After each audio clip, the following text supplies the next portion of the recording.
In the last module, we saw interest-only mortgage-backed securities and principal-only mortgage-backed securities, and we saw how we could construct these from an underlying pool of mortgages or from an underlying pass-through. In this short module, we're just going to discuss the risks of interest-only and principal-only securities. We will see how they have very different exposures to prepayments, for example. So if you recall, this is our diagram for an example of how a principal-only and interest-only mortgage-backed security might be created. We start off with a pool of 10,000 individual mortgages. Each of those mortgages has been issued by some broker, some bank to a homeowner. These mortgages are then pooled together to form the collateral for the principal-only, interest-only mortgage-backed security. So out of this pool of loans, we can create a principal-only tranche, if you like, and an interest-only tranche, if you like. And in the last module, we saw how you could actually create these securities. I just want to spend a little bit of time talking about the risk of principal-only and interest-only mortgage-backed securities. I'm just going to measure risk here by the concept of duration. Duration is a simple concept that's used throughout the fixed income markets for describing risk. If you haven't seen it before, that's fine. We're just going to use a definition of it here. This definition states that the duration of a cash flow is a weighted average of the times at which each component of the cash flow is received. And this is a standard measure of the risk of a cash flow. It should be clear, by the way, that the principal stream has a longer duration than the interest stream. And I mentioned this in the last module, but just remind ourselves, the interest payment, IK, if you recall, is equal to C times MK minus 1. So this is the interest from a level payment mortgage that is paid at time K, and then the principal that is paid at time K is equal to B minus C times MK minus 1. So clearly, in the earlier parts of the mortgage, MK minus 1 is going to be larger, and so the interest payments will be larger. In the later parts of the mortgage, MK minus 1, the outstanding principal, will be smaller, and so in that case the interest payments will be smaller and the principal payments will be larger. It should therefore be clear that the principal stream has a longer duration than the interest stream. And this is because the larger principal payments take place near the end of the mortgage, whereas with the interest stream, the larger interest payments take place at the beginning of the mortgage. I mentioned that the duration of the cash flow is the weighted average of the times. Well, what are these weights? Well, these weights are given to us down here. So, for example, let dP denote the duration of the principal stream. Then it is given by this quantity here.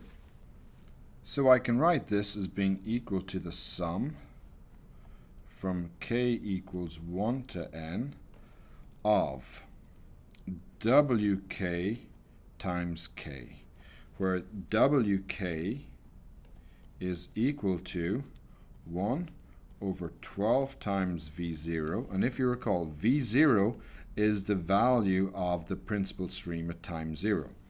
So wk equals 1 over 12 times v0 times pk divided by 1 plus r to the power of k.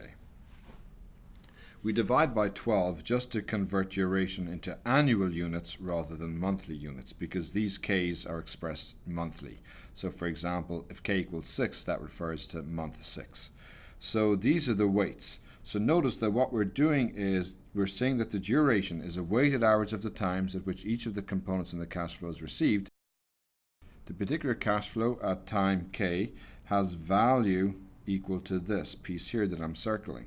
So the weight wk is proportional to the value of the cash flow received at time, and in fact it's equal to the value of that cash flow divided by 1 over 12 times v0. Recall then that v0 is equal to the sum n k equals 1 of the pk's divided by 1 plus r to the power of k. So this is the value today, the present value of the principal payment stream. So in fact, these weights, they actually sum to 1 if I ignore the fact of 1 over 12 here, which is just converting the months into years. So this is the duration of the principal stream. It tells us how long on average we have to wait until we receive the cash flows from that stream. The idea is that the longer the duration, the more risky the cash flow is, because there's more uncertainty over interest rates and the timing of those cash flows. So generally, a longer duration is viewed as being equivalent to a riskier stream of cash flows. Similarly, we can also compute the duration di of the interest-only stream as follows. di equals 1 over 12 W0 times the summation from k equals 1 to n of k times ik divided by 1 plus r to the power of k. Now, we can actually think of this as being a weighted average of the times at which the payments occur in the interest-only stream. So we can write this as being a summation from k equals 1 to n of little wk times k, where wk is equal to 1 over 12 times W0 ik divided by 1 plus r to the power of k. So I can think of the di as being a weighted average of the times at which the payments in the interest-only stream occur. This extra factor 1 over 12 here is just used to convert the duration into units of years rather than months. So I have this expression here. I also know what ik is equal to. It's equal to b minus pk, so I can substitute b minus pk in for ik and get the second equation, and then break it up to get this expression here. We saw what dp was on the previous slide. And if I want to, I could actually substitute in for b as well. I know the value for b. I could substitute in here as well and simplify the expression down further. And so I can get the duration of the interest-only mortgage-backed security as well. In practice, of course, prepayments do occur.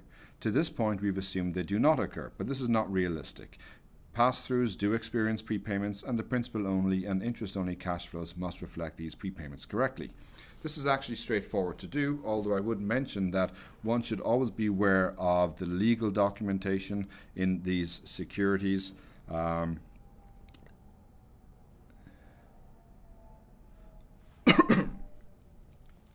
But this is straightforward. The interest payment in period K is simply as before, C times MK minus 1, where MK minus 1 is the mortgage balance at the end of period K minus 1.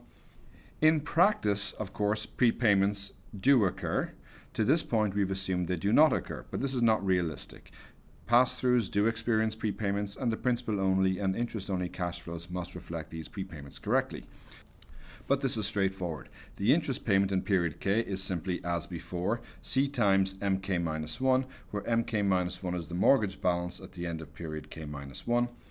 MK, the mortgage balance at the end of period K, must now be calculated iteratively on a path-by-path basis. So MK is equal to MK minus 1 minus the scheduled principal payment at time K minus any prepayments that take place at time K. So because the prepayments that take place at time K are random, it therefore means that MK will also be random. And that's what I mean by on a path-by-path basis. So the outstanding principal at time K will depend on how the uncertainty in the economy has resolved between time periods 0 and K.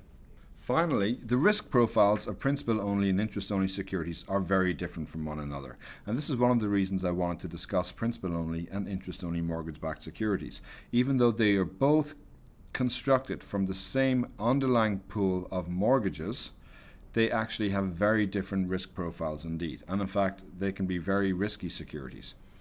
The principal-only investor would clearly like prepayments to increase. Now, why is that the case? Well, if you think about it, the principal-only investor is entitled to receive the principal stream from the underlying mortgages. That investor would prefer those principal payments to occur sooner rather than later. This just reflects the fact that money has a time value. And so therefore, the principal-only investor would like prepayments to increase. On the other hand, the interest-only investor wants prepayments to decrease. The interest-only investor earns only the interest payments. So interest payments are a function of the outstanding principal. The higher the outstanding principal at any point in time, the higher the corresponding interest payment at that point in time. So all other things being equal, the interest-only investor would like prepayments to decrease.